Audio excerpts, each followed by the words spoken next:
Hello everyone, it's Tony, and here I am with my review of Jurassic World. The summer movie season is now in full swing, big time. Uh, they tried to start the summer movie season with the George Clooney Disney flop Tomorrowland, but it got negative reviews and next to no box office. I think Disney lost $176 million on that film. And I don't know where that money went to any of you who saw it. Well, you heard my review of Tomorrowland. I didn't like it. Who cares? But the summer movie season is now in major full swing with the release and mammoth opening weekend of Jurassic World. It made $206 million in 3 days in this country alone. It's already made $500 million worldwide. $500 million worldwide.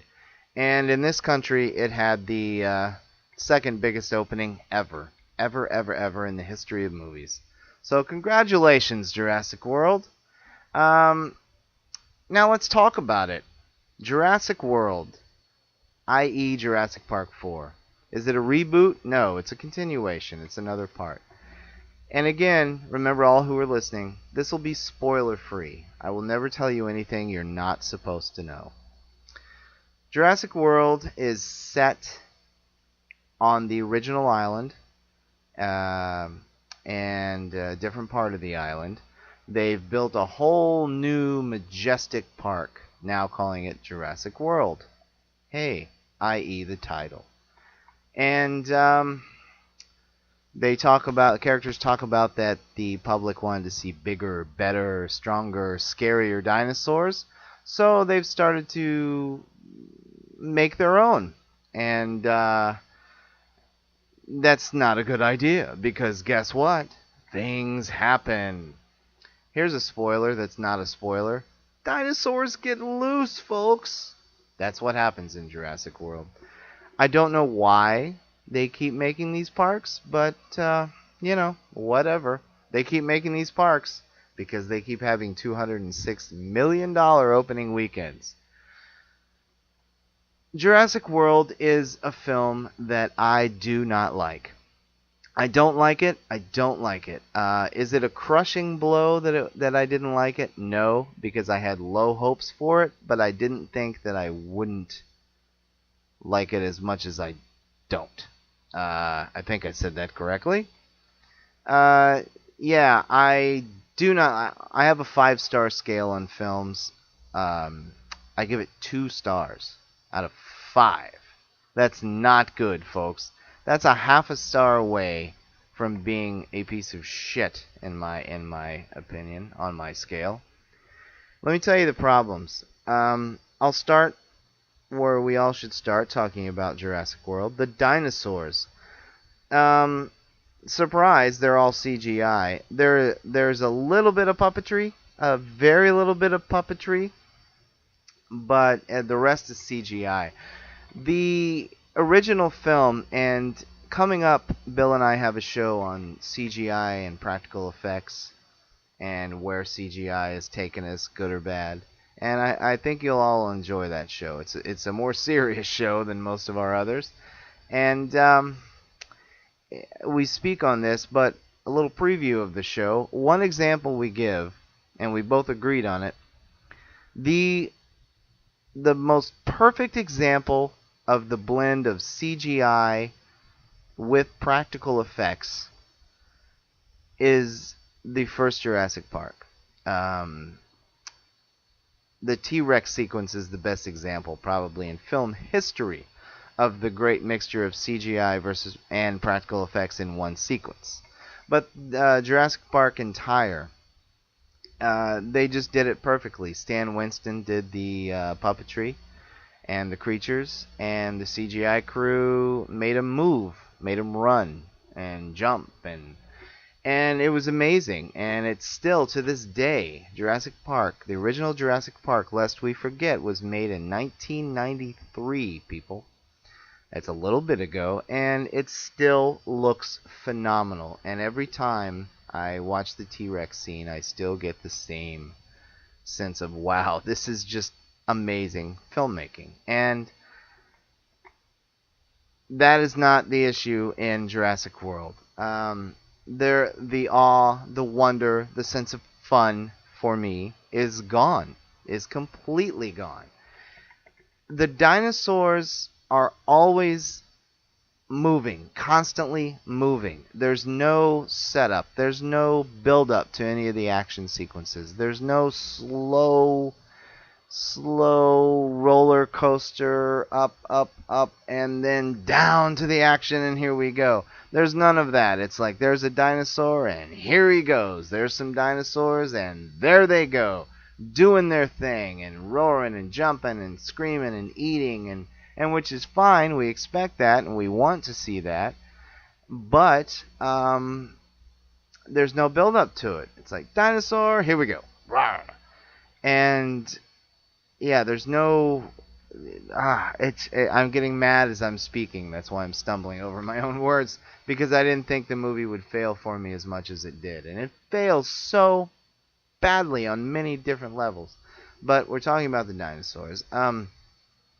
There's one action sequence where a team, and again, no spoilers, don't worry, but a team of fellas are in the jungle looking for a certain,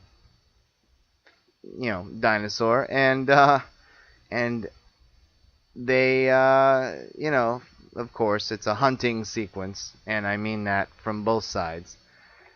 And there's no, like, I should have been on the edge of my seat, and there was no hoo ha. It's just, yep, here it comes. Yep, there they are. Yep, here it goes. Yeah, no creativity to the action sequences whatsoever.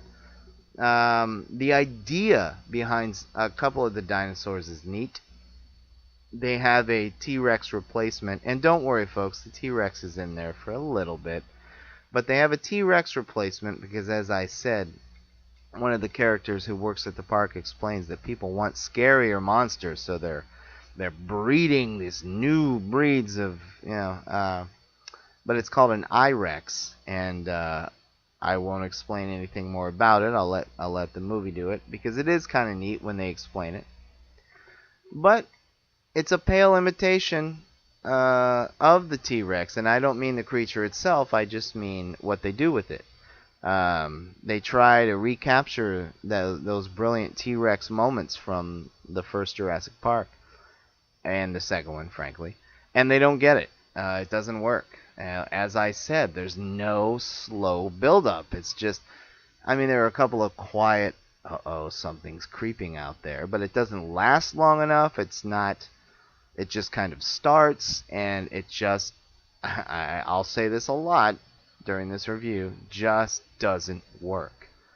And I feel bad for me, because I wanted so much to turn on this microphone and say, I was wrong, folks. I had low expectations for this film, but I had a blast.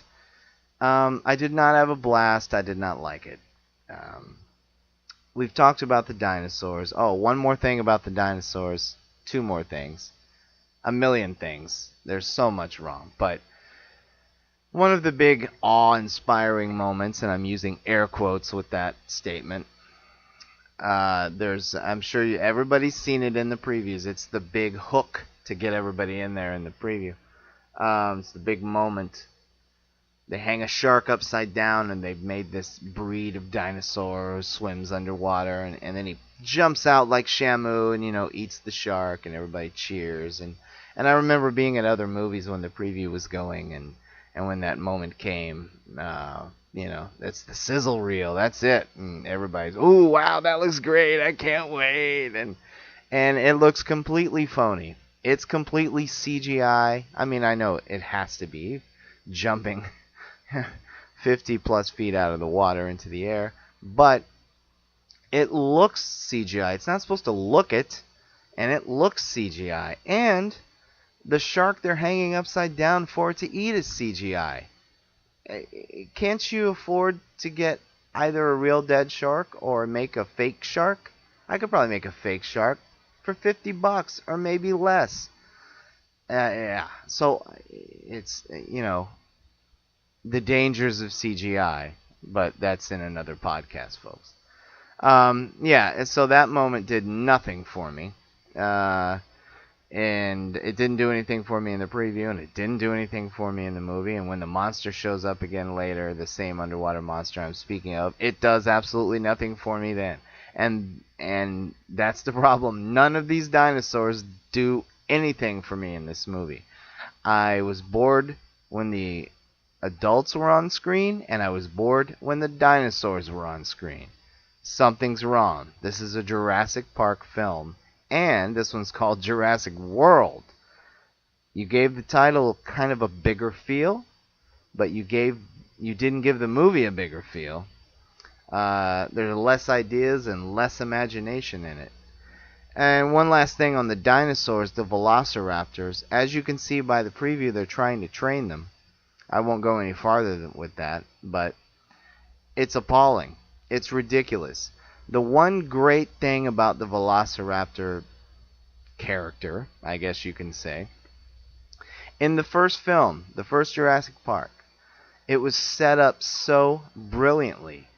When at the beginning, when Sam Neill is talking to that little kid who disrespects the velociraptor and the thought of it, and Sam Neill carries around that raptor claw, and he gets in this kid's face and just very softly tells him how raptors attack.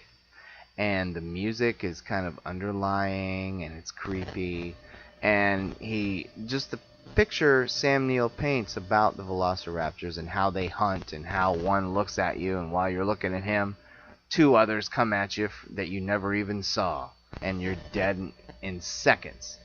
That's a frightening thought, and then they follow through on that later in the film. And in part 2, they do it as well. And the point is, they've set up how these velociraptors are. And it's a brilliant setup and a brilliant execution, and the velociraptors were amazingly done. And in this film, it's ridiculous, and I won't go any farther. I will just say it goes against everything that the previous Jurassic Park films have taught us about velociraptors, and it's stupid. And there's a scene at the end, towards the end, and again, don't worry folks, don't turn me off, spoiler free, but there's a scene towards the end that involves a velociraptor that makes me want to take this microphone and beat myself senseless. It's stupid, it's ridiculous. I wanted to scream at the screen and throw something, but I have too much respect for the movie-going experience. And I don't like getting kicked out of places. That's no fun either. So yeah. Big problem number 2, the screenplay. It is atrocious. The dialogue, so much of the dialogue, is really bad. Really, really bad. The characters are caricatures. They're not characters. They're all badly written. There's a villain in it. And I'm not giving anything away because you know it the second this person comes on screen. The great but very weird character actor Vincent D'Onofrio is one of the film's main villains. And he's villain-esque, I should say. His character is written so silly-ish. I don't know, folks. I'm just so upset. It's just ridiculously written, and it's like he's a bad guy on, Columbo or Macmillan and Wife, any 70s TV cop show or Mystery Theater or McCloud or something stupid. Kojak. It's a really bad character. Bryce Dallas Howard, Ron Howard's daughter,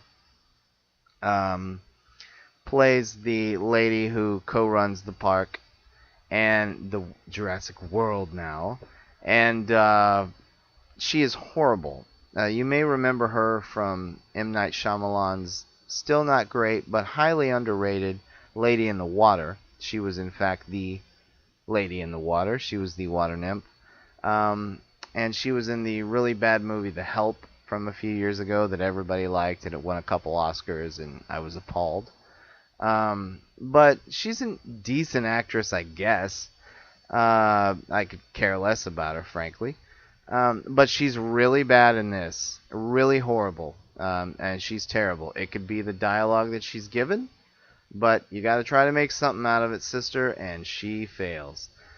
Here we go, everybody. Here's where I lose everybody. Chris Pratt. I was never a huge fan of Chris Pratt. Never hated him. Never a huge fan. Guardians of the Galaxy turned me. He was wonderful in that role. He was perfect. He had the perfect charm, the perfect swagger, and just enough macho-ness, but not too macho. And he was silly enough. Every wisecrack worked. And I thought Chris Pratt was perfectly cast in Guardians of the Galaxy.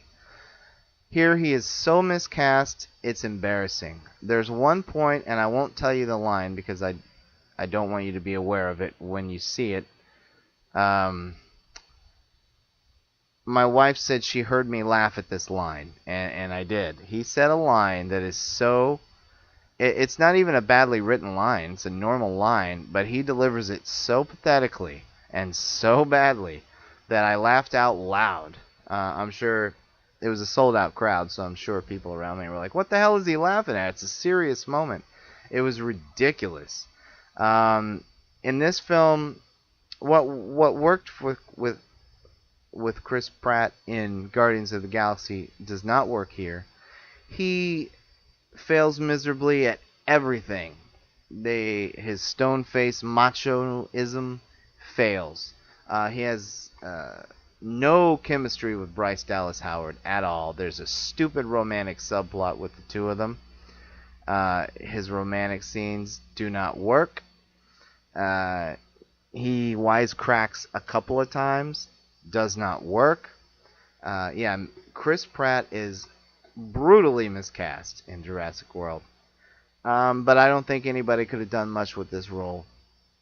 It's a dumb role. It's a one-note. It's a one-note role, and I don't want to give you all the reasons why. Again, I want you all to discover, and everybody, the world seems to be having fun with this, so, I don't want to taint anything for you, so I'll let you make your own decisions on that. So what do we have here? We have a bad screenplay, an underwritten screenplay, chock full of no ideas, not much originality, boring sequences with the humans, boring for me sequences with the dinosaurs, and that adds up to thumbs down, way down, 2 stars on my 5-star scale. So it's not a crushing blow because I didn't have high hopes, but I didn't think I would dislike it this much. It's not going to be on my worst of the year list or anything, but it's not good. Might be on my worst of the summer list, but yeah, it's not good. I disliked Tomorrowland. Those of you who listened to my review of that last week, a couple weeks ago, I disliked that film. Excuse me, I don't think I disliked it as much as I disliked this. So, I'll wrap it up. I can't talk too much about it. It's still opening weekend. I don't want to give any spoilers. And I hope I haven't scared any of you who are dying to see it, because I want you to see it. And as always with any reviewer, make up your own mind, but take heed to what I'm telling you if you trust my reviews at all. And yeah, so good luck to all of you who go out there to Jurassic World. So we're 2 movies into the summer movie season.